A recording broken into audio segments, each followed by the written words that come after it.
del Reino Unido. Ha ampliado estudios en la London School of Business and Finance del Reino Unido y se ha especializado en macroeconometría y finanzas.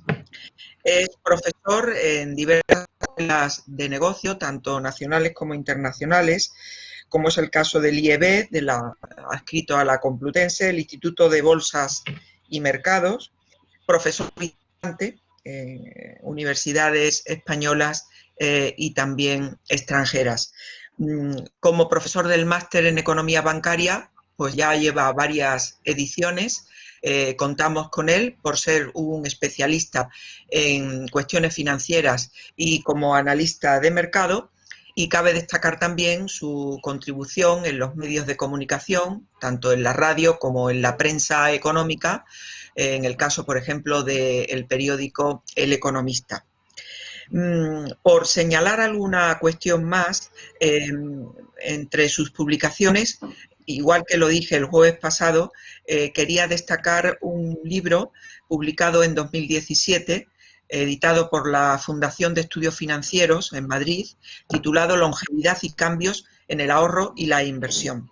Yo quiero agradecerle al profesor Santa Cruz que esté de nuevo con nosotros esta tarde y bueno, también agradecer a todos la asistencia a estas, que espero que aprendamos como siempre y disfrutemos mucho con esta enseñanza. Después de la intervención del profesor Santa Cruz, pues se abre un coloquio y pueden ustedes pues preguntar lo que deseen. Así que, bueno, pues tiene la palabra el profesor Santa Cruz. Muchas gracias, Javier. Muchísimas gracias, doña Rocío, querida profesora Sánchez Licent. Muchísimas gracias, profesor Barbadilla, por vuestra invitación, por vuestra acogida, como siempre, y agradeceros mucho el poder acompañaros en otra sesión de este máster, de nuestra pequeña joya, ¿no?, del máster de Economía Bancaria de la Universidad de Sevilla. En esta segunda sesión nos habíamos propuesto hablar sobre el impacto que tiene pues, la actual situación económica, la actual situación macro, derivada del coronavirus, lógicamente, de la crisis que llevamos con ella desde el mes de marzo, y qué impacto tiene eso sobre el sistema financiero español, ¿no? También vamos a hablar bastante de Europa, porque tenemos que hablar de política monetaria, tenemos que hablar también algo de regulación, también de cuáles son las medidas, tanto en el lado monetario como en el lado fiscal, se están implementando para esta crisis, y lógicamente todo eso tiene un reflejo que veremos fundamentalmente en dos partes, ¿no?, sobre el sistema bancario.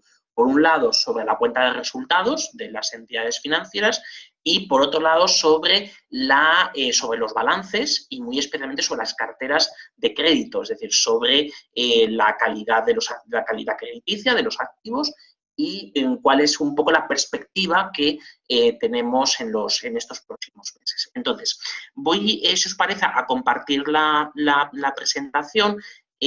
Disponéis igualmente de ella, como ocurrió en el día pasado. Hay muchas cosas, yo prometo en esta ocasión, primero, ceñirme un poco más al tiempo que me estableció la profesora Sánchez Licent, y desde luego para que podamos aprovecharlo lo máximo posible, y también pues no solo aprender mutuamente, o sea, poder mucho aprender de vosotros. Si os animo a que luego pues podáis hacer preguntas, podamos comentar aquellos temas que os parezcan más interesantes, y, lógicamente, con un contenido un poquito menos denso, ¿vale? Entonces, prometo que haya menor densidad de la que hubo en la anterior sesión, porque, lógicamente, cuando hablamos de banca y nos metemos, digamos, muy en las tripas, permitidme la expresión, del análisis, ¿no?, de los balances, de las cuentas de resultados, del mercado, de cómo está la situación, por ejemplo, pues como veíamos con las fusiones y con el modelo de negocio futuro. Todo eso, lógicamente, es de una enorme profusión. Es decir, ahí hay que hablar de muchísimas cosas y eso, sintetizarlo siempre es difícil, ¿no? Pero bueno, en esta ocasión vamos a hablar de algo que partimos de macro, o sea, partimos de la situación económica más general para ir hacia la aplicación práctica en el sistema financiero. Entonces, sobre todo hay una cosa que, como disponéis de los materiales, y os agradezco también, pues, fuera de la sesión, pues cualquier pregunta, cualquier cuestión pues, que queráis hacer, pues estaré a vuestra disposición en el momento en el que lo juzguéis oportuno. Tanto en la presentación del día anterior como en esta, incluyo más datos y también más evidencia, ¿no?, de la que muchas veces terminamos comentando, simplemente para coger y para tener una información lo más detallada posible y que luego muchas cosas de ellas pues terminamos siendo de utilidad para otras cosas, para otros temas que queramos tratar. Entonces, lo primero que quería comentaros con respecto a la actual crisis es una lección de todas las crisis anteriores, de crisis desde hace décadas en la economía española, y es lo que uno de mis maestros, el profesor David Taguas, me enseñó, que fue que las crisis económicas son mutantes. Es decir, las crisis no tienen una única cara, no tienen un único aspecto, sino que van mutando, van cambiando su aspecto, sus características, también su evolución, en el momento en el cual nos hemos metido dentro, ¿no? Entonces, siempre tienen un detonante, y a partir de ese detonante se pone en marcha toda la maquinaria, ¿no?, de evolución de los países, de las áreas económicas y, lógicamente, el comportamiento sectorial, el comportamiento regional, el comportamiento de los consumidores y las empresas. Entonces, la crisis coronavirus, en términos económicos, en términos sanitarios ya sabemos lo que es, pero en términos económicos, ¿qué es? Es una crisis en origen, es decir, el momento inicial, es una crisis canónica de demanda, ¿vale? Es la crisis pura y dura de demanda. Ha habido mucha confusión y bastante debate entre los economistas a la hora de decir si es una crisis de demanda o una crisis de oferta. Una crisis clarísima de demanda. Es decir, es una crisis casi de manual de libros de texto de cuando empezamos a estudiar macroeconomía, a la hora de saber que esta crisis tiene un origen que es la salud de las personas. Es un problema sobre la salud de las personas y, por tanto, es un problema localizado en la demanda. Entonces, a partir de ese momento, es decir, ese es el momento, digamos, cero, ¿no?, el momento inicial de la crisis, se hace, digamos, esta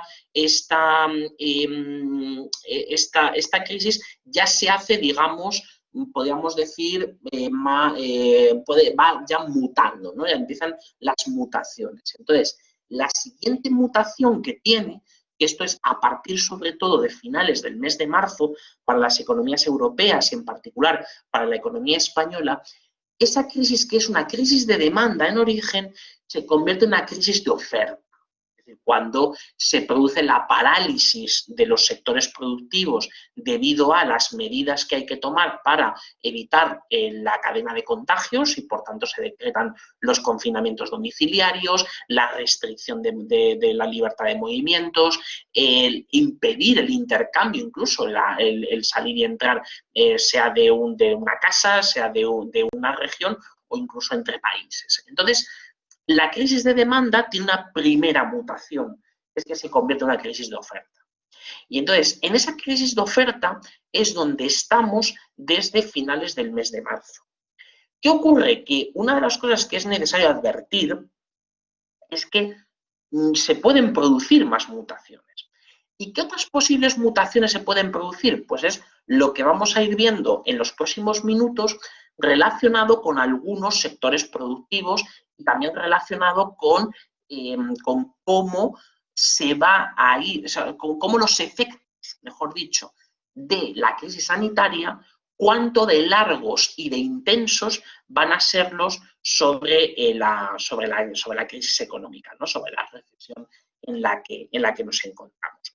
Entonces, teniendo presente esa idea en la cabeza de que es una crisis mutante, vamos a hacer unos pasos hacia atrás, vamos a coger la máquina del tiempo, esta que nos pone el contador del tiempo al revés, ¿no? Para irnos al mes de marzo.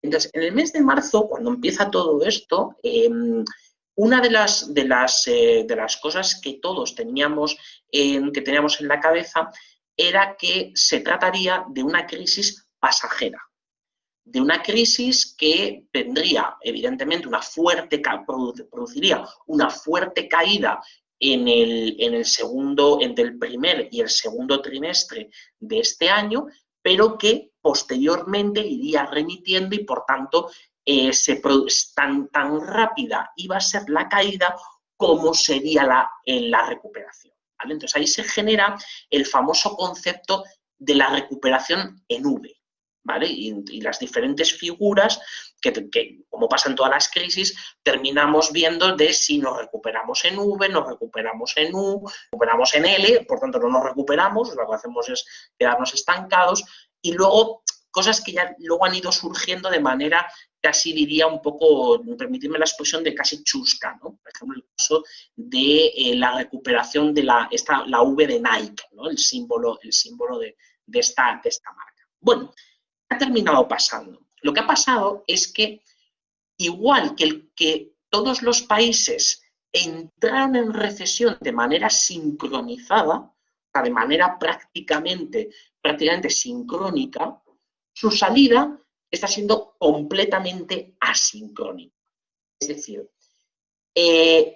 hay un grupo de países que sí están más cerca o pueden estar más cerca de la famosa V, de que tan rápida sea la caída como pueda ser la recuperación. Mientras que hay otros, eso no ha sido posible o no está siendo posible. Entonces, nos interesa identificar esos grupos de países porque eso aplicado a España, el caso España, para ver dónde estamos y de qué manera nos hemos posicionado, ver cuál puede ser, es decir, intentar estimar, intentar elucubrar en alguna ocasión hasta dónde puede llegar la crisis, es decir, su duración y su intensidad, ¿vale? De la crisis macro. Esto es importante, es decir, la crisis en términos, considerada en términos macroeconómicos. Luego haremos un hincapié especial en la parte de la micro, que es importante también verlo. Bien, entonces, países como Estados Unidos, Japón, Alemania, la mayor parte de los países de Centro Europa, en la mayor parte de ellos se está viendo, es decir, se puede ver esa recuperación en V. ¿Por qué? Porque además de que la caída fue fue muy fuerte, lógicamente, tasas caídas del 8, 9, 10% trimestrales, la recuperación está siendo sostenida. Es decir, estamos viendo cómo, a pesar de nuevos confinamientos o medidas restrictivas en torno a ciertas actividades económicas, el marco en el que esas medidas se han tomado es un marco donde, intentando proteger la salud, pues se conserva o al menos no se daña tanto como podría ser la economía, ¿no? Entonces, en este sentido, ahí está ese grupo de países, por un lado, donde sí que esa V entre el año 2021 y 2022 lo vamos a ver de una manera más clara. Sin embargo, hay otros que no. Y entonces, dentro de ese grupo de países en los que no estamos viendo esa recuperación en V, quiere decir, tanto hemos caído como estamos recuperándonos, sin duda ahí está la economía española, ¿vale? Entonces, aquí, hoy, digamos, no nos vamos a detener a que esto sería otra clase, sería otra discusión de dirimir por qué España está en esa situación y por qué otros no lo están. Es decir, eso tiene unas razones específicas. Simplemente constatamos dónde estamos, ¿vale? Es decir, simplemente es hablar de constatar una realidad. Y esa realidad es que desde la fuerte caída que se produce entre el primer y el segundo trimestre, la recuperación, que la estamos viendo en el cuarto, no se ha producido como tal. Y diréis, oye, pero te estás olvidando de del dato, de ese dato famoso de que en el tercer trimestre se había recuperado la economía un 16,3%, es decir, se había producido un crecimiento intertrimestral verdaderamente enorme, el mayor crecimiento intertrimestral de la historia. Bien, eso, ahora lo vamos a ver un poco más adelante, es un dato con un fuerte componente estacional, ¿vale? Entonces, es importante tener en cuenta esto, es decir, tiene un fuerte componente estacional porque, primero, los datos, desde luego, los datos macro están bastante distorsionados desde el punto de vista, pues, de toda la caída que se ha producido en el primer y segundo trimestre. Tenemos que comparar de una economía cerrada, confinada, a una que no lo estaba, incluso abierta al exterior, y lógicamente ahí entran en juego qué nos estaban diciendo ya en agosto, en septiembre, y qué nos decían el mes pasado, en octubre, los indicadores adelantados. Entonces, en toda esa información, lo que nos confirma, por decirlo de alguna manera, es que ese dato del 16,3% de crecimiento intertrimestral es diríamos, un outlier, ¿no? Como diríamos en econometría, ¿no? Es un dato atípico. Es un atípico que no traza tendencia de recuperación sostenida de la economía española. Pero eso, si os parece, ahora lo vamos a ver con un poco de más detenimiento. Bien, entonces, entramos de manera sincrónica en la crisis, pero salimos de manera dispar. Eso es, yo creo que una de las cuestiones más importantes, porque en entidades financieras que tienen negocios geográficos tanto en países del grupo 1, por decirlo de alguna manera, y en países del grupo 2, lógicamente el impacto que tiene sobre su modelo de negocio, sobre su cuenta de resultados, es muy distinto. Entonces hay que saber ponderar o hay que intentar ponderar correctamente si lo que domina es el efecto positivo en aquellos países donde se está produciendo una recuperación más sostenida, o bien pondera el efecto negativo, que es en aquellos países donde el dato del tercer trimestre fue un dato esperanzador, pero no es un dato que nos diga totalmente lo que de verdad está pasando en la economía, sino que lo que está haciendo realmente está teniendo un dato muy estacional y por tanto hay que cogerlo con pinzas y ver qué está pasando con los indicadores adelantados del cuarto trimestre, los indicadores de octubre, los indicadores del mes de noviembre y los que tendremos la semana que viene de diciembre. Todos ellos nos están sugiriendo una cosa totalmente distinta, ¿vale? Entonces, eso es la crisis que se desencadena a partir de marzo.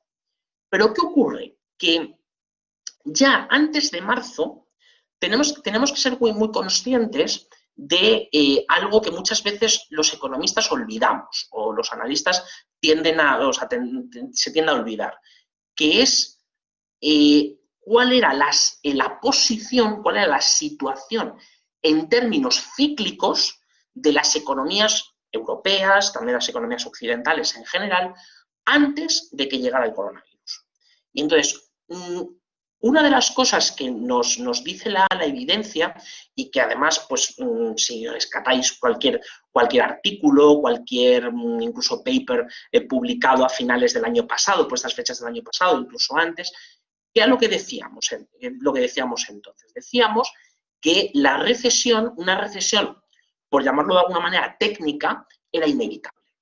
Y era inevitable porque el ciclo se estaba agotando, se estaba produciendo un agotamiento de la fase alcista del ciclo económico y, por tanto, después de unos aproximadamente entre 6 y 7 años de crecimiento continuado, las economías europeas pues tenían que hacer, digamos, una parada, ¿no? Tendrían que, en términos cíclicos, entraban en una zona de estancamiento primero y después de recesión. Entonces, algunas de esas evidencias son las que recojo en este gráfico que tenemos a la derecha, que es un gráfico en el cual lo que hace es graficar, hace una estimación, es un modelo que estima las probabilidades, o mejor dicho, el grado de cercanía o lejanía que tiene un país en un momento dado hacia una recesión. Entonces, el nivel 0 es la no existencia de recesión, el nivel 1 es que existe recesión, ¿vale? Entonces, a finales de 2019 y principios de 2020, ya este indicador empezó a registrar las primeras señales, que son las que tenemos justo esta última línea de color azul que tenemos al final. Ahí ya se empezaba a ver cómo era posible, y no solo era posible, sino que era factible, que se produjera una recesión en el año 2020. Algunos países de manera individual, marcaron recesión, estuvieron a punto, estuvieron ahí casi sí, casi no, de marcar unas recesiones técnicas. Fue el caso de Italia, fue el caso de Alemania y fue el caso de Reino Unido. Entonces, los crecimientos trimestrales fueron negativos, varios crecimientos trimestrales, y por tanto estuvieron a punto de técnicamente entrar en recesión. Pero más allá de la discusión de si por una décima o por 2 décimas o por media décima se entra en recesión o no, el hecho es que el ciclo económico se estaba agotando. Y por tanto, entramos en una fase del ciclo distinta, con una aplicación de políticas económicas distinta también, y además siendo después de las 3 crisis anteriores, la primera vez que se producía una recesión, permitidme la expresión, normal. Es decir, una recesión no causada por un endeudamiento masivo digamos, una acumulación masiva de deuda, como por ejemplo fue pues, una burbuja inmobiliaria o la burbuja las.com o la burbuja anteriores de los años finales de los 80. Entonces, por primera vez se hubiera producido una recesión de parada técnica, es decir, de llegar después de varios años de crecimiento. En el caso, por ejemplo, de Estados Unidos, la etapa más larga de crecimiento, de fase alcista del ciclo económico desde hacía 50 años, para coger y presentarse a los siguientes 1,5, 2 años, quizá a lo mejor como mucho 3, purgar excesos y que las economías volvieran a crecer. Entonces, en este sentido, ser conscientes del momento cíclico, si a eso le sumamos el shock permanente, ya podríamos decir, el shock de demanda fuerte, que es el coronavirus, provoca que el ciclo económico pues, se desbarajuste completamente y que ahora, cuando hacemos no solo el balance o el análisis de la situación actual, sino cuando vemos las perspectivas de los próximos años, pues entonces tenemos que ser muy conscientes de que nuestro punto de partida real era peor del que marcaba la cifra del PIB del cuarto trimestre de 2019. Es decir, realmente en los meses antes de la llegada del COVID, nuestra situación ya era bastante más baja que la que habíamos tenido trimestres atrás, porque se iba agotando de manera paulatina, pero ese agotamiento se iba viendo de manera cada vez más clara y, por tanto, pues una pronta llegada de recesión. Bien, eso mientras tanto se produce la aparición del COVID. Entonces, toda la incertidumbre se genera en China, fundamentalmente a partir del año nuevo, de finales todavía del mes de enero pasado. Todo eso lo que hacía pensar era que se trataba de un elemento que podía causar una perturbación digamos, a corto plazo, pero que no tendría demasiadas repercusiones a medio plazo. Entre ellos, un servidor pensaba eso y además está por escrito, con lo cual ahí, como se suele decir ahora, me retraté, ¿vale? Cuando apareció, cuando ya vimos la virulencia y la importancia del virus, pues lógicamente pues, me retraté en el sentido de pensar que esa era una recesión o una perturbación, como algunas veces llamamos, relativamente corta y no se ha convertido en una grave crisis estructural. ¿Dónde sí ha sido una perturbación? Desde luego en China. Es decir, en China sí ha sido una perturbación donde ya hemos visto la recuperación de los niveles de crecimiento y de una buena parte de los indicadores adelantados previos a los meses de enero y de febrero. Es cuando, sobre todo finales de enero, que es cuando se localiza la principal expansión de la enfermedad en China. Por tanto, sí ha habido casos donde podríamos llamarlo perturbación, pero desde luego, en términos generales, ha sido la primera recesión global donde todos los países han entrado en esa recesión de prácticamente al mismo tiempo o con como mucho 1 o 2 meses de decalaje. Sin embargo, las salidas están siendo totalmente distintas. Otro ejemplo más importa y mucho a la hora de identificar en qué grupo de país estamos. ¿Estamos en los que están saliendo de manera más sostenida o estamos en los que no lo estamos haciendo, en los que tenemos tal daño estructural, ahora lo veremos, que es muy difícil que en un plazo razonable de tiempo la recesión se acabe? Bien, aparte de, evidentemente, el descubrimiento de la vacuna, de que se produzca una inmunización general de la población.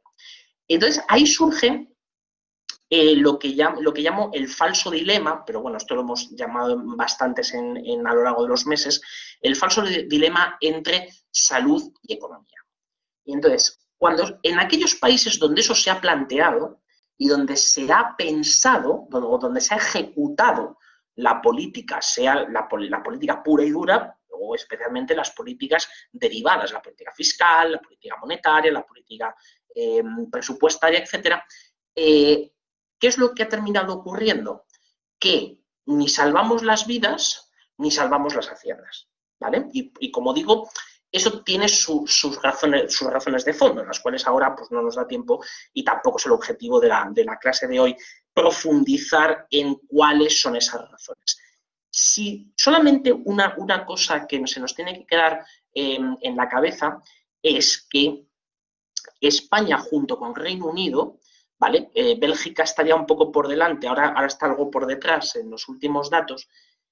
España y Reino Unido son los países que tienen el mayor número de muertos por millón de habitantes y al mismo tiempo tienen la mayor caída de la economía, ¿vale? Es decir, estamos las tasas interanuales están por encima del 20%. Y como digo, incluso teniendo en cuenta que el dato del tercer trimestre aparentemente era bueno, ¿vale? Pero como digo, descontando la estacionalidad del dato, estamos en una situación, desde luego, una situación muy precaria. Es decir, Reino Unido y España sean las dos grandes economías occidentales donde ni se ha conseguido frenar el número de muertos por millón de habitantes hasta prácticamente alcanzar los máximos, ni tampoco que la economía se haya, por decirlo de alguna manera, salvado. Es decir, la diferencia en términos porcentuales del crecimiento interanual entre la media de la zona euro y la de España sigue en este momento por encima de 5 puntos. Con lo cual, esto da que pensar de cuáles han sido las políticas que se han aplicado en España, cuáles son las que se han aplicado en otros países de la zona euro, en Alemania, en Francia, en Italia, en Portugal y en otros más. Y sin embargo, en el lado contrario hay ejemplos totalmente distintos, que son los ejemplos, sobre todo de los nórdicos, excepto el caso de Suecia. El caso de Suecia es un caso muy interesante porque es un caso de un país donde no hubo confinamiento. Entonces, Suecia lo que evidentemente ha terminado pasando es que ha incrementado de una manera muy significativa el número de muertos por millón de habitantes, sin embargo, ha mantenido la caída de la economía, es decir, caídas del 6-7% aproximadamente en términos interanuales. Ahí es donde se están manejando la mayor parte, es decir, si lo vemos en el gráfico de la derecha, ahí se acumula la mayor parte de los países de la Unión Europea, ¿no? Donde tenemos a los bálticos, tenemos también a Noruega, tenemos a Dinamarca, tenemos a Alemania, etc. El caso, por ejemplo, es muy significativo, el caso de Portugal, donde sí que es verdad que se ha frenado notablemente la escalada del número de muertes, sin embargo, con una caída de la economía que es algo menor que en el caso de Francia y en paralelo al de Italia, y es evidentemente menor que la del Reino Unido o de España, pero Portugal está despegado del mayor núcleo de países europeos, que son los que tenemos aquí a la izquierda del gráfico en el primer cuadrante, donde se concentran la mayor parte, es decir, aquellos que han conseguido controlar la enfermedad y al mismo tiempo reducir el número de muertos.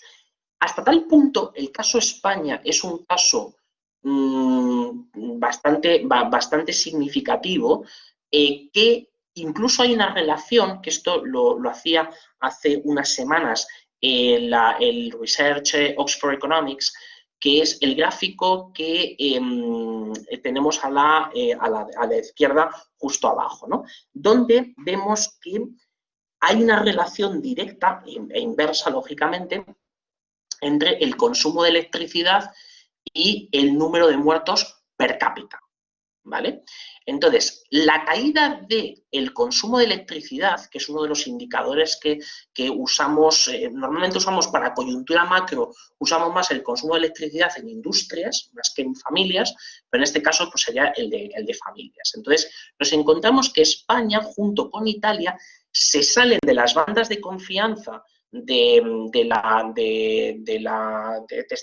esa curva, de esa recta de regresión, porque acumulan la mayor parte de muertos en términos per cápita y además de eso la mayor caída del consumo eléctrico. Esto es el reflejo del estilo de confinamiento que se hizo en Italia y que España prácticamente copió. ¿Vale? Básicamente lo que hizo fue seguir siguió el tipo de política de restricción de movimientos el que hizo Italia. Por tanto, Italia empezó algo antes que España. Por tanto, este es el reflejo, o es una de las razones, en términos gráficos lo podemos ver ahí, de las razones de por qué España está a una distancia considerable del resto de la media de la zona euro y de algunos países concretos, es decir, de la mayor parte, como vemos la nube de puntos que tenemos aquí a la izquierda. Una de las razones es evidentemente el estilo de confinamiento y cómo se gestionó ese confinamiento. Pero hay otras cosas más que convendría hacer, tendría que ser otro ejercicio aparte. Bien, ok, cuando tenemos en esta nube de puntos, ¿no? En todos estos países, que en la mayor parte de los países europeos que siguieron una política más o menos similar en términos macro de control de la enfermedad y de mitigación de la caída de la economía, claro, nos tenemos que preguntar, bueno, eso es lo que ha pasado, ¿cuál sería uno de los elementos fundamentales que induzcan o que nos enseñen el camino a la salida de esta crisis? Desde luego que algunos de estos países que han controlado la enfermedad y que han evitado una caída mayor de la economía, tengan un ritmo de recuperación sostenida de sus productos interiores brutos, ¿no? Bien, entonces, aquí tenemos que fijarnos específicamente en quiénes. Me interesa mucho no solo decir que Europa tire del carro, que Estados Unidos lo haga, sino nos interesa mucho poner nombre y apellidos. Decir, bueno, ¿cuáles son los países que mayor efecto tractor pueden ejercer sobre la economía española. Y entonces ahí nos encontramos que son tres, fundamentalmente. Son Alemania, Francia e Italia. Es decir, además por ese orden. ¿Sí? Bien, entonces, perdón, es Francia por el orden correcto. Es Francia, Alemania e Italia. Y entonces, eso es lo que vemos en este gráfico, que es una matriz de correlaciones. Y entonces, en esta matriz de correlaciones, si nos fijamos en la columna España, vemos que, en general, la eurozona, es decir, el movimiento de la economía española y su correlación lineal con el PIB de la eurozona es de 0,94. Entonces, estamos hablando de que en el momento en el cual tira la zona euro un 1%, la economía española la sigue un 0,94%. Estamos hablando de un efecto tractor de la eurozona, y ese efecto tractor es especialmente notable en términos individuales. Si desglosamos por países, lo tenemos Alemania 0,86, Francia 0,91, Italia 0,86, ¿vale? Entonces, claro, lógicamente, ¿quién tiene un mayor porcentaje? Pues, lógicamente, es Francia, porque Francia, aparte de ser un país fronterizo y país vecino, las relaciones comerciales y las relaciones de inversiones entre Francia y España son mucho mayores que con otros países, igual que nos pasaría con Portugal si viésemos Portugal, es decir, nos pasa exactamente lo mismo. De hecho, en el caso de Portugal, si nos fijamos, en el caso portugués, la correlación con España es de 0,90, con lo cual las recesiones, es tanto la recesión como el movimiento contrario de recuperación, está fuertemente ligado a cómo reaccione el área económica de influencia y específicamente algunos países de ese área económica de referencia. Por tanto, nuestros ojos, ¿dónde se tienen que poner? Se tienen que poner en Francia, en Alemania y en Italia. Esto sería una de las lecciones que nos da estudiar las recesiones en el pasado y, lógicamente, pues el posible movimiento que se pueda producir en el presente. Bien,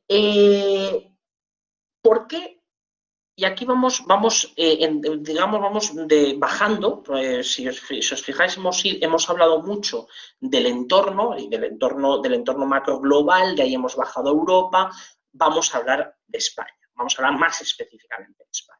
Y entonces, lo primero que tenemos que saber, o lo primero que tenemos que poner encima de la mesa sobre España, es que esta recesión es muy probable que sea más duradera de la de el resto de sus vecinos. ¿Por qué? Porque se ha producido un hecho que es catastrófico, que es que se destruya una cuarta parte del stock de capital en la economía, del capital productivo. Es decir, la inversión ha caído un 25%. Entonces, una caída de la inversión, y sobre todo de bienes de equipo, del 25%, aunque sea el dato trimestral, sobre todo cuando la economía se cerró, remontar eso es terriblemente complicado en un corto espacio de tiempo, ¿vale? Aquí vamos a una reflexión que os voy a hacer muy breve de fondo. Los economistas nos empeñamos casi siempre en hablar mucho del consumo. Entonces, hablamos mucho del consumo, del gasto, que lo vamos a ver, por supuesto. Hablamos mucho de las expectativas de los consumidores y de cómo es bueno inducir o cómo es bueno decir que las cosas pues, van a ir mejor, porque de esa manera la gente compra, gasta, se mueve y eso genera actividad económica. Sí, eso es evidente. Pero tenemos que ponderar, o sobre todo tenemos que llegar hasta el fondo de cuáles son los determinantes del crecimiento futuro de las economías. Porque efectivamente el consumo es un driver de crecimiento en el presente. Yo consumo ahora, por tanto estoy incrementando el PIB de este trimestre. Probablemente algo del que viene por la inercia que generas de todo ese gasto. Pero la pregunta es, bueno, esto, si yo no hago nada más, o si yo sigo más o menos en el entorno de consumo en el que estoy, ¿qué va a pasar en los siguientes trimestres? sea, seremos capaces de mantener o de hacer crecer la actividad económica solo con consumo. Lógicamente no, porque si se consumen todos los bienes y servicios existentes en la economía, no podrá haber crecimiento en el futuro. Necesitamos invertir, tenemos que invertir. Y entonces, en este sentido, la formación de capital o la inversión es el determinante del crecimiento futuro de las economías. Y evidentemente esa inversión es sustentada sobre una base de ahorro. Y ese ahorro puede ser o ahorro interno o ahorro externo, las dos cosas, ¿no? Entonces, eso daría para el debate sobre el endeudamiento, luego hablamos de ello. Entonces, la cuestión es que una caída tan fuerte de la inversión, como es la que se ha producido en estos últimos meses, lo que hacen no es dañar tanto el crecimiento del presente, que también, sino fundamentalmente el crecimiento futuro. Por tanto, tenemos que pensar en el decalaje temporal que genera el cierre de empresas, la destrucción, digamos, de capital productivo porque se deja de producir, porque se malgasta, porque se deja pues, sin ningún tipo de uso, ¿no? Entonces, y por supuesto los almacenes, también las existencias, ¿no? La otra parte de la formación bruta de capital. Entonces, en ese sentido, tenemos que pensar en el decalaje de tiempo que se produce entre la caída de la inversión, cómo se recupera esa inversión y hasta cuándo eso entra en operación, es decir, empieza a funcionar y por tanto empieza a contribuir al Producto Interior Bruto de los siguientes trimestres. Entonces, cuando siempre veamos una crisis donde la destrucción de capital es mucho mayor, es mucho más que proporcional de lo que ha caído el PIB, hay que pensar que su recuperación no va a ser simétrica. Es decir, poniendo un ejemplo muy claro, muchos de los comercios, la hostelería, el turismo, el sector del automóvil, el sector constructor, muchos de las empresas que han cerrado, sea por medidas del confinamiento del tipo que sea por falta de demanda, sea por la razón económica o social o sanitaria que sea, una buena parte de esos cierres son irrecuperables. Son irrecuperables. Entonces, todavía a día de hoy no sabemos cuánto de irrecuperable es eso. Por tanto, esto es muy importante tenerlo en cuenta. Es decir, eso se llama destrucción de capital productivo. Es decir, ahí estamos metiéndonos en el apartado, estamos quitando, estamos restando inversión a la economía. Y cuando si restamos, no solo no aportamos inversión nueva, sino que encima destruimos inversión existente, ¿qué es lo que estará pasando? Pues que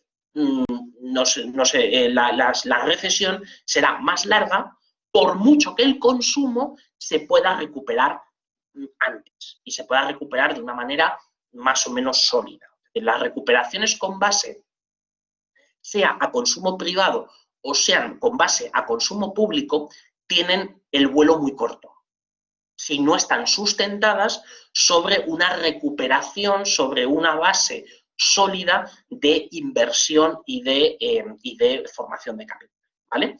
Entonces, eso creo que es especialmente relevante a la hora de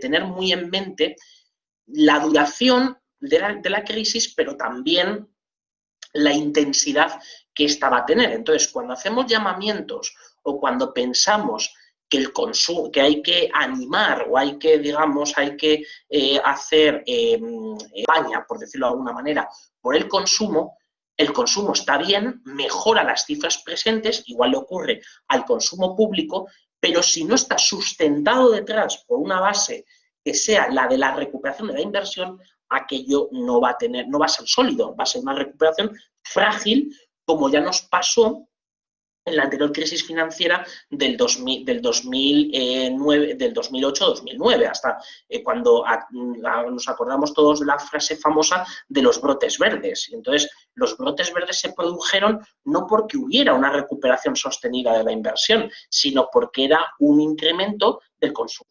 Y, por tanto, parecía que el consumo era suficiente para poder hacer crecer una economía. Y eso, desde luego, nunca es suficiente. Bien, con este diagnóstico, digamos, con estos elementos que hemos manejado, es decir, recuperación desigual con países, con dos grupos de países fundamentalmente, con ritmos distintos, con una destrucción, con un problema de destrucción de capital importante, llegamos al momento actual y decimos, vale, ahora mismo, ¿qué está pasando? ¿En qué momento estamos? Bueno, lo que nos encontramos es que estamos ante cifras de coyuntura macroeconómica que son negativas. Es decir, son negativas, pero no de ahora. Es decir, no porque empezásemos con los confinamientos o con las medidas sanitarias nuevas hace unas pocas semanas o a finales del mes de octubre, no. Ya se estaba viendo en el mes de septiembre cómo la recuperación proyectada estaba siendo menor de lo esperado y fundamentalmente no solo ya por el virus, sino porque hubiera un miedo a que se produjera la segunda ola, que es donde estamos, sino especialmente porque las bases sobre las que se había sustentado lo que pasó en el verano eran bases frágiles. Y entonces, esas bases frágiles son las que vemos en el gráfico de la derecha. Este gráfico, yo os digo poner una cosa que creo que es muy importante. Para mí, este indicador es mi indicador de cabecera. O sea, este indicador es el más importante, el que más sigo para detectar mes a mes y proyectar el crecimiento de los siguientes 2-3 trimestres, ¿vale? Porque este indicador, que es el Leading Economic Index, que lo elabora el Conference Board en Estados Unidos, tiene una lectura para la mayor parte de las grandes economías globales. Es un indicador que es una síntesis extraordinaria de indicadores adelantados de las economías. Y entonces, el Leading Economic Index siempre va por delante del ciclo económico, siempre va por delante en torno a 2-3 trimestres aproximadamente. Entonces, ¿qué es lo que nos está diciendo la última lectura publicada, que es la del mes de septiembre? Porque se publica con un decalaje de 2 meses. Decalaje de un mes, perdón. O sea, pasa el mes de octubre y se publica en noviembre. Bien, ¿qué es lo que nos está diciendo? Nos está diciendo que la recuperación esta famosa del 16,3% del verano no es real. ¿Por qué? Porque el indicador adelantado solo se ha recuperado prácticamente más o menos la mitad. La mitad de lo que lo ha hecho el indicador coincidente, que es el que está con el color rojo, que es básicamente el PIB, ¿vale? Eso tiene alguna variación, pero es el crecimiento del PIB en términos de índices, ¿vale? Esto está puesto índice base 100 en el año 2016. Bien, entonces, y las áreas sombreadas son las áreas recesivas. Entonces, en ese sentido, nos está diciendo que por lo menos descontemos que la mitad de ese dato, el dato del tercer trimestre, es artificial o es estacional. ¿Vale? Por decirlo de alguna manera, ni es cíclico, ni es estructural, probablemente tenga algo de irregular, de componente irregular o de ruido, pero fundamentalmente es estacional. Entonces, ya con eso partimos de una situación bastante distinta de los discursos oficiales, pero sobre todo de los macro outlooks que hacen muchos de los bancos, que hacen los economistas jefes de muchos servicios o de muchas empresas, donde automáticamente pensamos que el dato que se ha publicado va a misa. Pero es que ese dato hay que interpretarlo y hay que analizarlo. Y hay que meterse en las tripas del dato. Y entonces, esta, que es la prueba del 9, ¿qué es lo que nos está diciendo esta prueba del 9? De, ojo, la parte fundamental la parte fundamental de este dato del 16,3 es estacional, o al menos no es una recuperación real. Por tanto, ¿cuál es la trayectoria que se puede esperar de la línea azul, es decir, del leading index, es decir, del que va por delante? Pues lógicamente bastante distinta y por debajo de cuando esta línea, la roja, se dé la vuelta, que es lo más probable que ocurra en el cuarto trimestre, habida cuenta de que otro de los indicadores que está, de hecho una parte de este está dentro de este, es el PMI compuesto, que es el que tenemos aquí abajo a la izquierda. Entonces, el PMI compuesto, ¿qué nos está diciendo de España? Que se está produciendo una desaceleración en la recuperación de la economía y que, por tanto, eso nos lleva a que sea una recesión más profunda. Es decir, que haya una caída, que el PIB caiga en términos trimestrales, registre un dato negativo en el cuarto trimestre con respecto al tercero. Eso significa que en el año 2020 lo que habremos es acumulado una recesión mayor de la que se proyectaba en el segundo y en el tercer trimestre, ¿vale? Entonces, yo os invito a que sigáis mucho este indicador. Además, si entráis en la página del Conference Board, lo tenéis enseguida, es decir, os aparece la lista, ¿no?, de los países, Estados Unidos, la eurozona, Alemania, ¿verdad? Entonces, ahí encontraréis a España y os produce ese tipo de gráfico, ¿vale? Entonces, esto os invito a que lo hagáis de vez en cuando, porque es el mejor, o sea, hasta la fecha es el mejor indicador adelantado, síntesis de múltiples indicadores adelantados, y en vez de ver los 8, 9, 10 indicadores, lo vemos en uno.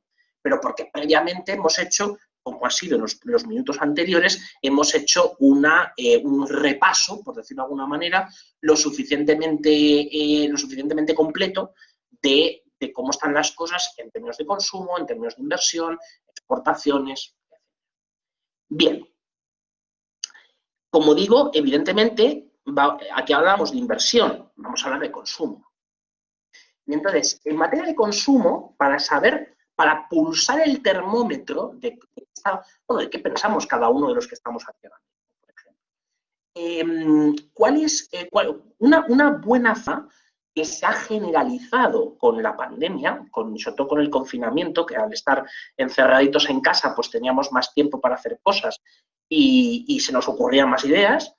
Ha habido varias entidades, varios servicios de estudios, y entonces concretamente uno, que es BBVA Research, el cual dice, bueno, nosotros tenemos, como entidad financiera, tenemos acceso, tenemos disponibilidad de una base gigantesca de datos de pagos con tarjeta y de otro tipo de transacciones, lógicamente. Bueno, dice, ¿qué ocurre si creamos indicadores de alta frecuencia que nos den información semanal, diaria, mensual, sobre qué está pasando en la economía en cada momento?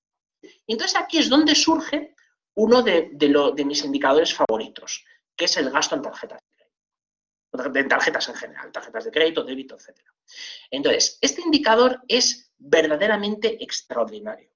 ¿Por qué? Porque es un indicador hasta un cierto punto, no mucho, pero hasta un cierto punto es adelantado al ciclo, un poquito porque el consumo es una variable que es procíclica y es contemporánea al PIB, ¿no?, por ser uno de sus componentes, lógicamente, pero tiene un plus o tiene digamos, un poco de información que nos permite adelantar algo de lo que puede pasar en los siguientes meses. Y entonces, ¿qué es lo que estamos viendo desde septiembre y desde octubre?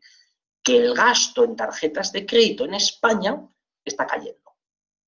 Que en septiembre cayó en términos interanuales un 6%, además, específicamente con respecto, en términos anuales, pero con respecto a los niveles prepandemia, o sea, justo antes de marzo. Bien, y que en octubre está cayendo un 8%. Por tanto, ojo, porque eso significa que está acelerándose la contracción del consumo, ¿vale?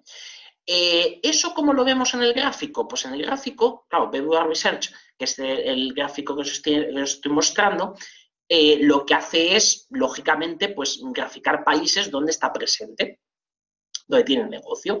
Y entonces, ¿qué nos encontramos? Nos encontramos con que los países donde se está produciendo una cierta recuperación del consumo, pues son unos cuantos, unos están frenando la caída del consumo y otros incluso están creciendo, como es el caso de Estados Unidos.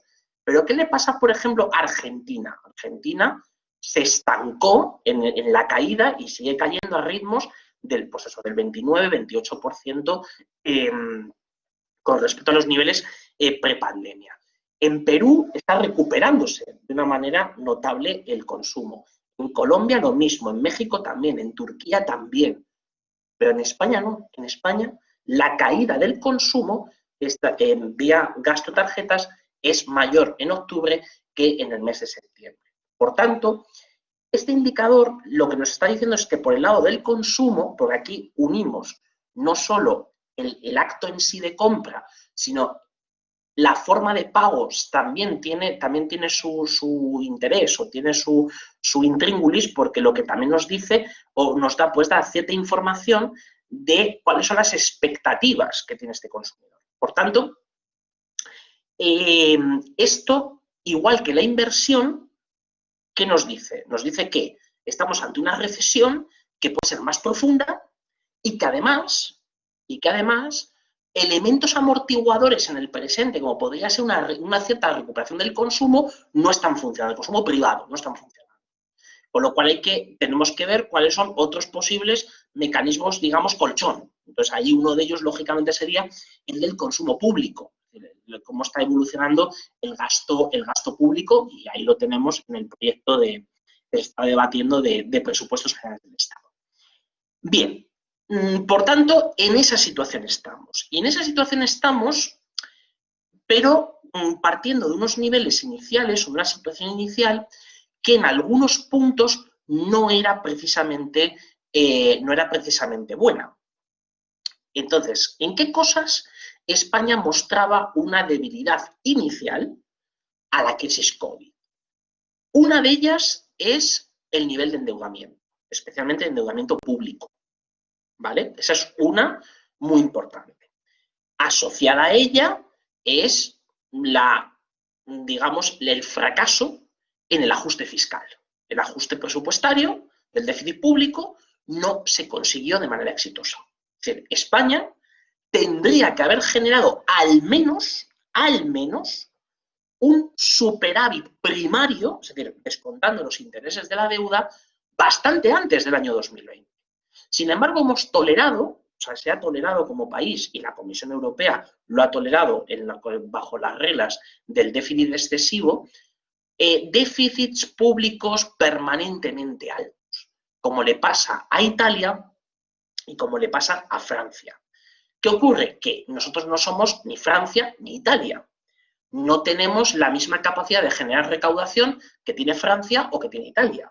Ni tampoco tenemos la misma capacidad de eficiencia de la administración pública que tiene Francia y que tiene Italia. Con lo cual, la situación fiscal española era sustancialmente peor que la de otros países europeos. De hecho, en déficit estructural nos colocamos como campeones al cierre del 2019. El cierre del 2019, el cierre fiscal fue horroroso, fue muy malo. Pero ese cierre que fue muy malo, en una época de crecimiento, tristemente pasa desapercibido. Pero si tú no has hecho la hucha suficiente, el colchón suficiente, en las épocas de bonanza, luego no tienes margen fiscal en las épocas recesivas. Incluso aunque tengas todo el apoyo de los estímulos monetarios que queramos, pero no es suficiente.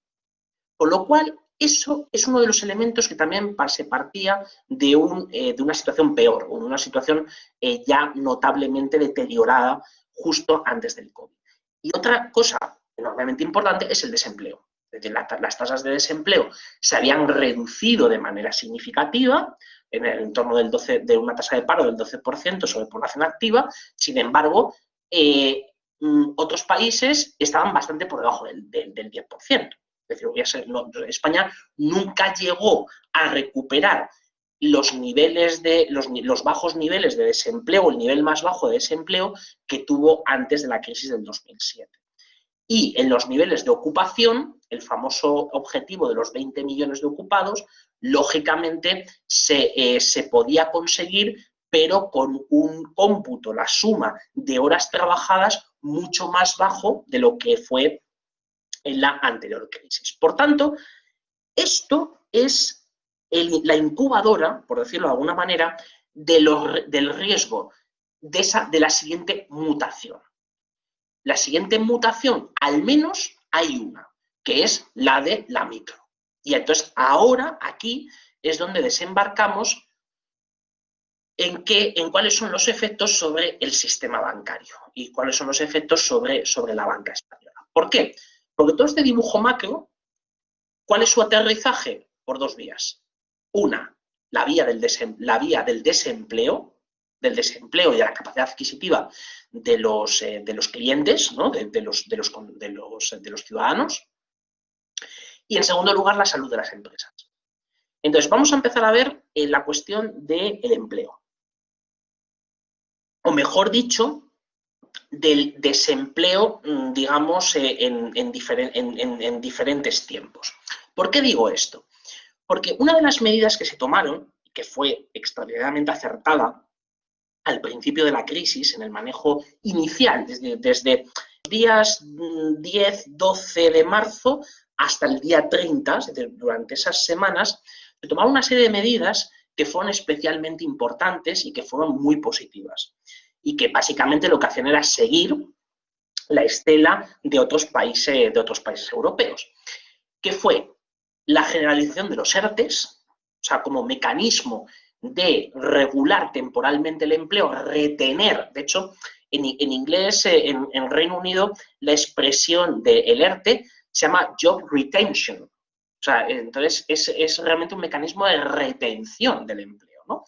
Entonces, para no despedir, pues lógicamente se congela el empleo y esa congelación del empleo lleva a que el Estado tenga que cubrir el salario y la dedicación, sobre todo los ERTEs por fuerza mayor, pues pagar el 70% de la base reguladora como si fuera una prestación por desempleo, ¿no?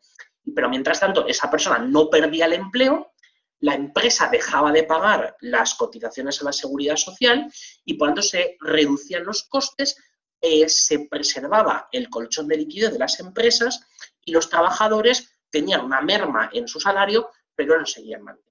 Entonces, ese esquema, lógicamente, es extraordinariamente beneficioso, pero ese esquema vale durante un tiempo determinado, no vale de forma permanente. Entonces, ¿qué nos encontramos en este momento? Que de los más de 700.000 trabajadores que están en un ERTE, bajo un ERTE, la probabilidad de que se queden en desempleo es muy alta para medio millón, para en torno a unos 500.000. ¿Eso qué significa? Significa que es una pérdida muy importante del poder adquisitivo de esas familias. Y evidentemente el Estado habrá invertido una cantidad importante de dinero público en retener el empleo en empresas que no consiguen sobrevivir y en trabajadores que no consiguen mantener el empleo. Entonces, en este sentido, aunque en España el porcentaje de personas acogidas a estos mecanismos de retención del empleo es un porcentaje pequeño, o es más pequeño que la media europea, la media OCDE y muy por debajo de lo que ha pasado en Francia, lo que ha pasado en Italia o en el Reino Unido, en España este mecanismo ha funcionado durante unos meses, durante sobre todo los primeros meses. Sin embargo, a partir del verano, claro, esto dependía de que hubiera habido una recuperación sostenida. Entonces, si esa recuperación no es sostenida, lógicamente deja de tener sentido. ¿Por qué? Porque si no es mantener artificialmente un gasto público, el cual se puede desbocar y el cual no va a tener el efecto deseado, que es de que la persona mantenga el empleo y la empresa mantenga su colchón de liquidez y, por tanto, su solvencia y que pueda seguir trabajando en el futuro, ¿vale? Entonces, en ese sentido, nos encontraremos con una posible escalada importante del desempleo que durante los próximos años pueda llegar a estar por encima del 24%. Por tanto, España volvería otra vez a tasas de paro similares a las de la crisis anterior. ¿Y cuál es la otra? Bueno, digo, para terminar esta parte y entrar en la última, ¿cuál es la cuestión o sea, cuál es el efecto que tiene el empleo? El empleo es la variable y los salarios son las dos variables fundamentales a la hora de determinar la solvencia de los clientes. Por tanto, cuando estamos hablando ya en términos de balance bancario, cuando estamos evaluando la solvencia de un posible deudor, por ejemplo, de alguien que tiene una hipoteca o de alguien que tiene un crédito personal o un cliente que acude a pedir un préstamo, lógicamente las condiciones de deterioro de la solvencia de ese consumidor, de esa persona, pues lógicamente van a ser mucho mayores si pierde el empleo o si manteniendo el empleo sufre un recorte importante de sus salarios. Eso es lo que llamamos la crisis micro. Esa es la llegada a la calle, por decirlo de alguna manera, o a nuestras casas de toda la crisis macro que hemos vivido en los últimos meses. Y por último está la otra afectación. Hemos hablado de personas, hay que hablar de empresas. Porque la otra medida estrella, también de una enorme relevancia, fue los avales ICO. Es decir, poder mantener la solvencia de las empresas atajando su crisis de liquidez, ¿no? Si tú obligas por decreto a que se cierren todas las actividades productivas o a que no se pueda atender al público o a restringir la actividad de una compañía, lógicamente tienes que coger y tienes que poner una ayuda, tienes que compensar de alguna manera. Entonces, ahí es donde surge la proyectada solución de la crisis de liquidez, que es los avales ICO. Es que el Estado ponga un aval a los créditos que la empresa pida a una entidad financiera. Bien. Esa es una de las medidas más importantes en términos de volumen, ¿vale? Porque concretamente el programa de avales ICO en España es de 100.000 millones, con algunas cosas complementarias que han ido saliendo en los últimos meses, pero fundamentalmente el paquete original y el que luego se ha ido ejecutando llega hasta 100.000 millones. ¿Qué ocurre? Eso también es una cosa que depende única y exclusivamente de su éxito temprano, que lo tuvo durante los meses de abril, mayo, junio, también después. Su éxito total como política económica depende de que la recesión sea menos duradera y menos intensa y, por tanto, que la empresa pueda volver rápidamente a volver a producir, a volver al mercado y, por tanto, que se pueda recomponer su cuenta de resultados. Y entonces, ese es el punto en el cual estamos en este momento. Y eso es lo que en los últimos meses se ha deteriorado de una manera extraordinaria. Es decir, la principal preocupación de las entidades financieras españolas en este momento, o una de las principales preocupaciones, es la de cómo la pyme o el autónomo al que yo le he dado un crédito avalado por el ICO, si me va a pagar o no. Y entonces, ante esa gran duda y ante esa preocupación es a la que el gobierno respondió la semana pasada, el martes pasado, aprobando una extensión de los avales. Pero claro, esa extensión de los avales, volvemos a la misma, tiene sentido siempre y cuando la crisis no sea igual de duradera o más que la extensión del aval, porque si eso es así, entonces esa extensión del aval será pan para hoy y hambre para mañana, será simplemente ocultar pérdidas, por decirlo de alguna manera, o cubrir pérdidas de manera, diríamos, de manera simplemente instrumental las tasas de morosidad ahora no se disparan. Entonces, esto es preocupante en España por varias razones. Para el sistema bancario español, y ahí es donde es una de las consecuencias de la macro, es decir, la situación macro-COVID sobre el sistema financiero. Primero, por todo lo que hemos contado antes, por la destrucción de capital, por todo lo que está pasando también en el consumo, es decir, la desaceleración del consumo, lógicamente por ver de qué cosas tractoras van a tirar en los próximos meses y por tanto que España intente engancharse de alguna manera a alguna ola de los países que están teniendo una recuperación más sostenida. Pero es que hay cosas que son factores particulares que es importante que los examinemos. El primero, a mi juicio, es evidentemente el gran porcentaje que de pequeña y mediana empresa y de autónomo es quien más ha copado los avales ICO. Ese era el objetivo, lógicamente. Pero ¿qué ocurre? Que ese crédito se ha dado, en la mayor parte de las ocasiones, se ha dado porque estaba la garantía pública. Si no llega a estarlo, tendremos que hacer el análisis, el contrafactual. Es decir, si eso no hubiera sucedido, si no hubiera estado el aval público, se habría dado ese crédito porque hubiera cumplido los estándares de riesgos de la entidad financiera y hubiera tenido un impacto positivo sobre su cuenta de resultados. Esa es, digamos, la pregunta, ¿vale? Esa es la pregunta. En tercer lugar, hay otro elemento que es muy importante. Es que la mayor parte del crédito, de la circulación real de dinero que se ha producido en los últimos meses con respecto al año pasado, es por estos créditos ICO. Es decir, la mayor parte del crecimiento de la oferta monetaria, ahora lo veremos, ha sido por estos créditos avalados por el Estado.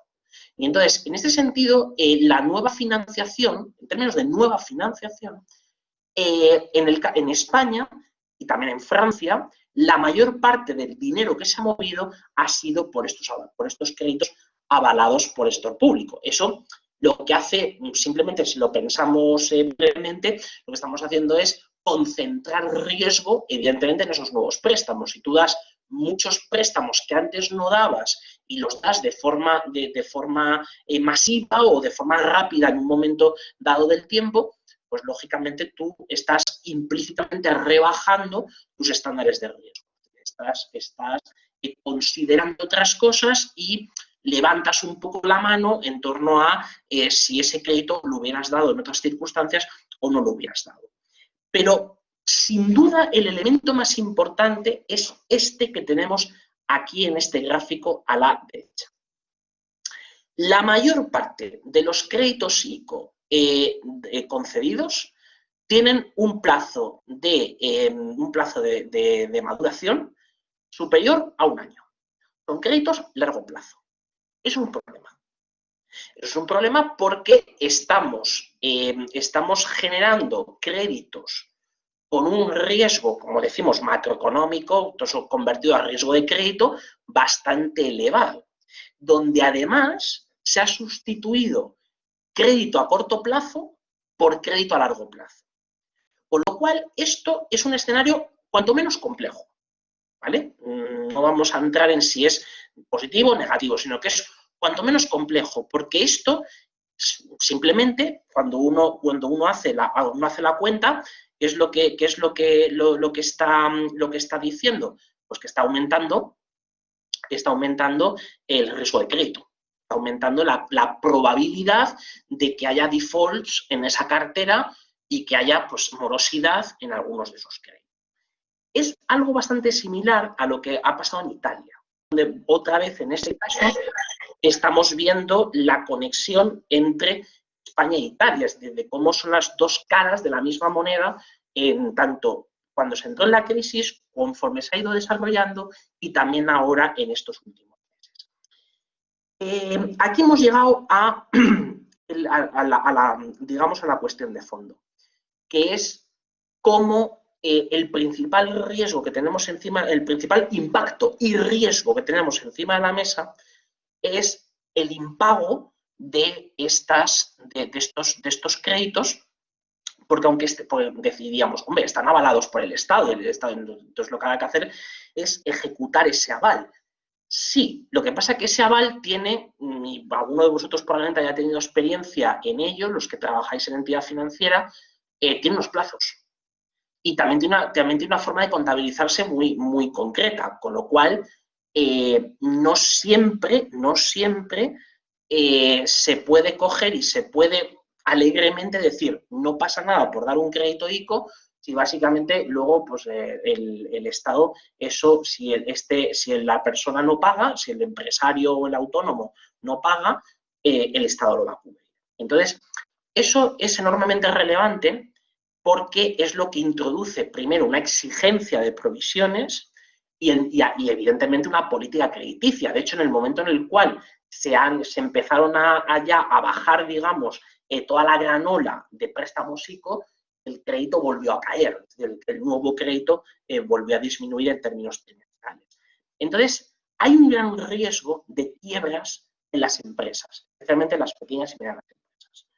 Eso es lo que este gráfico que tienes a la derecha, que es de McKinsey, es bastante interesante en esos términos. Es decir, nos cuenta cómo, dependiendo del sector, cuáles son los sectores que pueden tener un mayor porcentaje, o sea, una mayor probabilidad de quiebras en los próximos tiempos.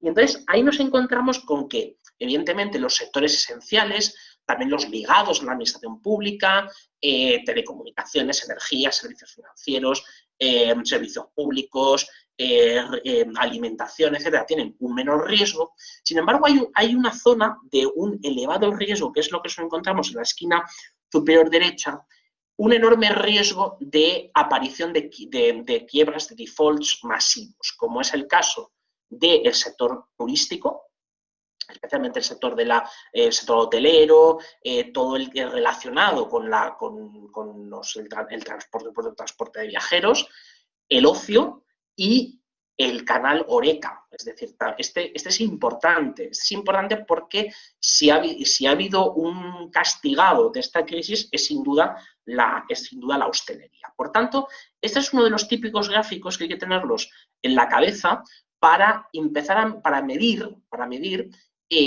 cuál es el riesgo de que se produzcan quiebras, o sea, que se produzcan, por ejemplo, cierres de empresas que no vuelvan otra vez a abrir. Y si a eso le añadimos con que la mayor parte del dinero que está circulando es dinero que viene de esa política expansiva de crédito avalado por el sector público, más una política monetaria hiperexpansiva de compra masiva de bonos soberanos y de bonos corporativos, pues la situación a nivel de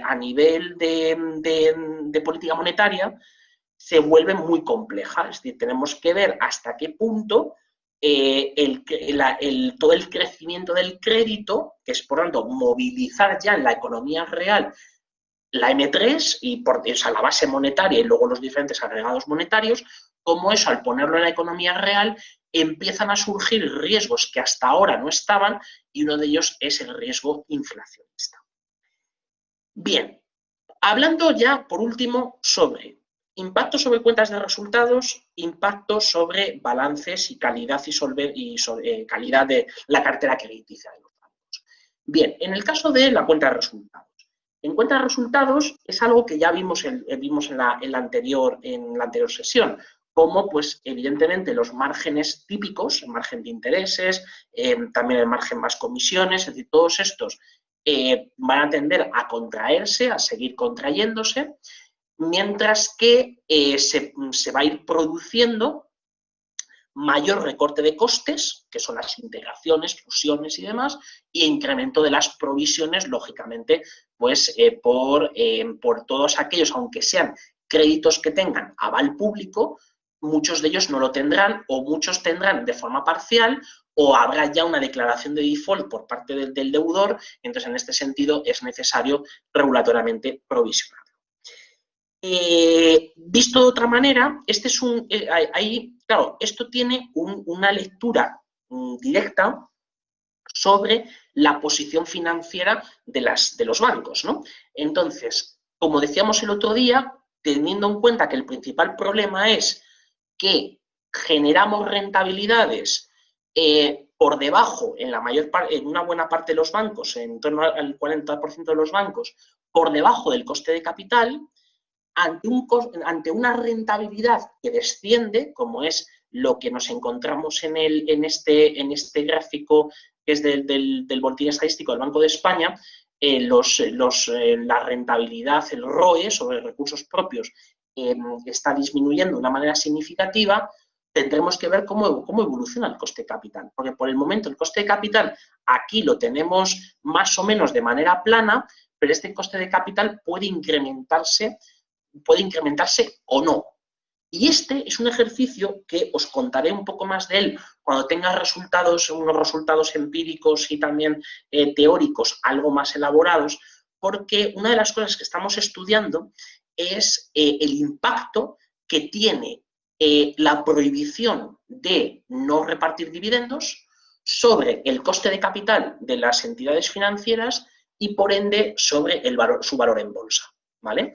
Entonces, ahora mismo no hay evidencia concluyente, en lo que os puedo adelantar hasta ahora, no hay una evidencia concluyente sobre que sea dañino o no hacer un capping de dividendos y cómo eso pues, pueda incrementar o no el coste de capital. Entonces, en este sentido, tenemos que observar cuál es el comportamiento que tendrá la variable del coste de capital, porque ya solamente en el coste de equity, en el coste de recursos propios, ahí se pueden estar descontando. Si se produce una oleada de morosidad, se puede descontar un mayor coste de capital. Y ya ahí terminamos con la calidad de la cartera de crédito y, por tanto, sobre el riesgo de que se produzca una oleada de morosidad. Y entonces, por el momento, ¿qué es lo que nos estamos encontrando? Nos estamos encontrando ante una economía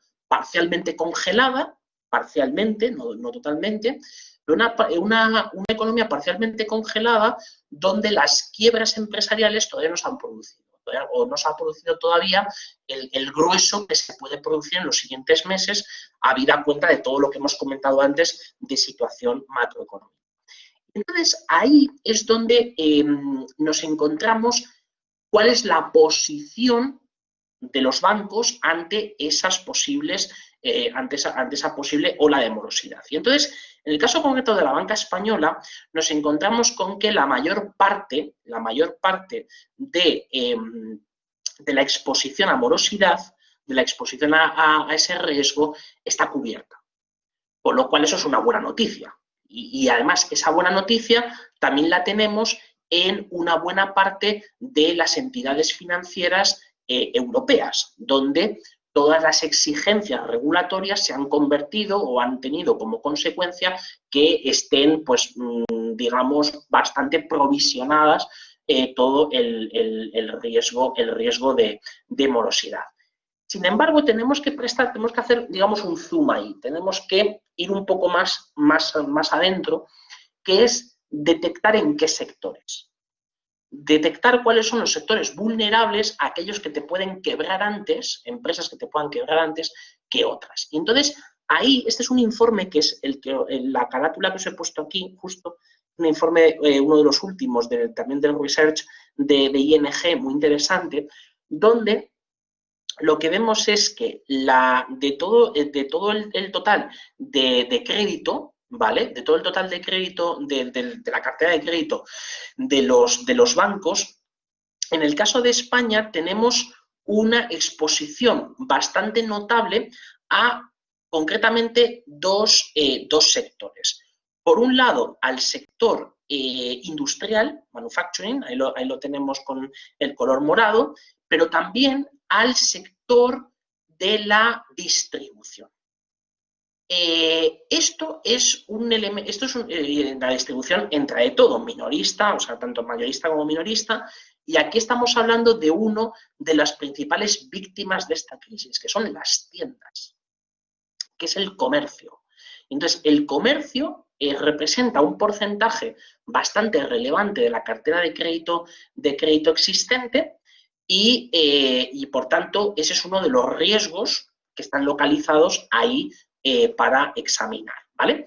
Entonces, en resumidas cuentas, tenemos un impacto sobre cuenta de resultados donde los márgenes se van a seguir estrechando, donde la rentabilidad seguirá disminuyendo, donde la incógnita está en qué va a ocurrir con el coste de capital. Por tanto, la variable que todavía a día de hoy no sabemos del todo, digamos, explicar o terminar de ver cuál va a ser su comportamiento es el coste de capital. Mientras que en la parte balance nos tenemos que fijar muy especialmente en la salud de la cartera de crédito. Y entonces, esta salud, como vemos aquí, va a depender de los sectores donde está la mayor parte de ese crédito concedido y, evidentemente, de si están cubiertos o no están cubiertos. Aquí, lógicamente, cuando hablamos de tanto de colaterales como garantizados, los warranted son los avales, los que están avalados, una parte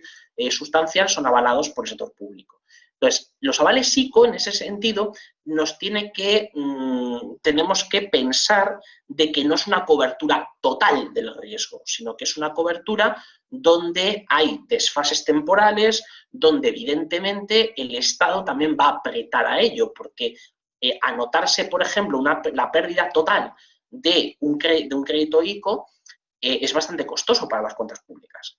Con lo cual, esto es algo por lo cual los bancos estaban bastante preocupados en las últimas semanas. Se consiguió esta extensión de los avales la semana pasada, pero todo ello va a depender de lo que hemos comentado al principio, ¿vale? Que es cuánto de duradero y cuánto de intenso va a ser esta recesión para establecer el momento o los puntos de salida para aquellas empresas que están congeladas, para aquel empleo que está congelado y, evidentemente, para aquellas empresas que puedan volver otra vez que puedan volver a trabajar, ¿no?